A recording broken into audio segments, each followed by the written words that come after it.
حضرت ابو بکر کے خلیفہ بننے کے ساتھ سبحان اللہ کہ پیارے نبی صلی اللہ علیہ وسلم نے اپنی وفات سے پہلے پیارے نبی نے حضرت اسامہ بن زید کی کمانڈنگ اور قیادت میں ایک فوج ترتیب دی تھی.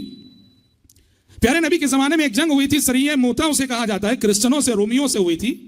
بڑی آزمائش کی گھڑی تھی مسلمانوں کے لیے. وہ پیارے نبی نے سریہ موتا کا انتقام لینے کے لیے, بدلہ لینے کے لیے حضرت اسامہ بن زید کی قیادت میں کمانڈنگ میں ایک فوج ترتیب دی تھی اور انہیں دوبارہ رومیوں سے لڑنے کے لیے بھیج رہے تھے.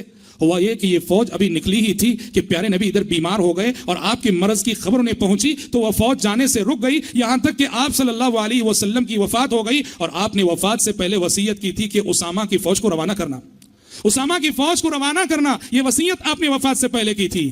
اب یہ مسئلہ پیش آیا, ایک طرف مانعین زکوٰۃ, ایک طرف مرتدین اور تیسری طرف مدعیان نبوت. صحابہ کرام رضوان اللہ علیہم اجمعین نے دیکھا یہ پہلے ہی سے ہمارے سامنے یہ تین بڑے چیلنجز ہیں, اب کہاں سے ہم رومیوں سے جو ہے مقابلہ کریں. حکمت یہ سمجھی صحابہ نے, دانائی یہ سمجھی صحابہ نے کہ اسامہ بن زید کے اس لشکر کو فی الحال روانہ نہ کیا جائے. سارے صحابہ کی رائے ایک ہی تھی, حتیٰ کہ خود حضرت عمر کی رائے بھی وہی تھی کہ اسامہ بن زید کے لشکر کو بھیجنا نہیں چاہیے, بلکہ اسامہ بن زید کے لشکر کو لے کر ان تین فتنوں کا مقابلہ کرنا چاہیے. جائے کہ ہم جو ہے چوتھے محاذ پہ جو ہے اپنے دشمن کو چھیڑ لیں, رومیوں کو بھی چھیڑ لیں اور ان کو اپنے خلاف کر لیں.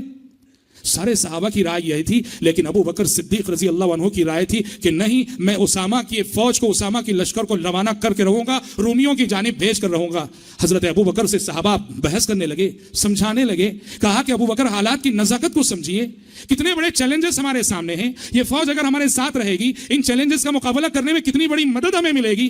ابو بکر صدیق رضی اللہ عنہ نے جو جملہ کہا وہ یاد رکھنا چاہیے. ابو بکر صدیق رضی اللہ عنہ نے کہا کہ لوگوں تم جانتے ہو پیارے نبی کی وصیت ہے, پیارے نبی نے کہا کہ اسامہ کے لشکر کو روانہ کرنا نہ بھولو. میں نہیں چاہتا کہ اپنی خلافت کا آغاز نبی کی نافرمانی سے کروں, میں نہیں چاہتا کہ اپنی خلافت کا آغاز نبی کی نافرمانی سے کروں. پھر ابو بکر نے فرمایا لوگوں تم کہہ رہے ہو کہ میں اسامہ کے لشکر کو روانہ نہ کروں, قسم ہے رب العالمین کی اگر درندے ابو بکر کو نوچ کھائیں تب بھی ابو بکر اسامہ کے فوج کو روانہ کر کے رہے گا. اللہ اکبر. اور سبحان اللہ, تین چیلنجز کو سامنے رکھ کر پیارے نبی کی وصیت کو نافذ کرتے ہوئے حضرت ابو بکر نے حضرت اسامہ کے لشکر کو روانہ کیا. اس کے بڑے فائدے ہوئے جسے مورخین نے جو ہے درج کیا ہے. دشمنوں پر مسلمانوں کا رعب قائم ہوا کہ ان نازک حالات میں بھی سبحان اللہ, جہاں مسلمانوں کے سامنے تین بڑے چیلنجز ہیں, ان نازک حالات میں بھی مسلمان اپنے خارجی دشمن کو نہیں بھول رہے ہیں. بیک وقت ابھی بھی مسلمانوں میں وہ ہمت ہے کہ داخلی دشمن کا بھی ایک ساتھ مقابلہ کر رہے ہیں اور خارجی اور بیرونی دشمن کا بھی ایک ساتھ مقابلہ کر رہے ہیں. دشمنوں کے دلوں پر رعب بیٹھ گیا ابو بکر صدیق رضی اللہ عنہ کے اس فیصلے سے. ایک تو یہ مسئلہ ہوا, دوسرا مسئلہ یہ ہوا کہ حضرت عمر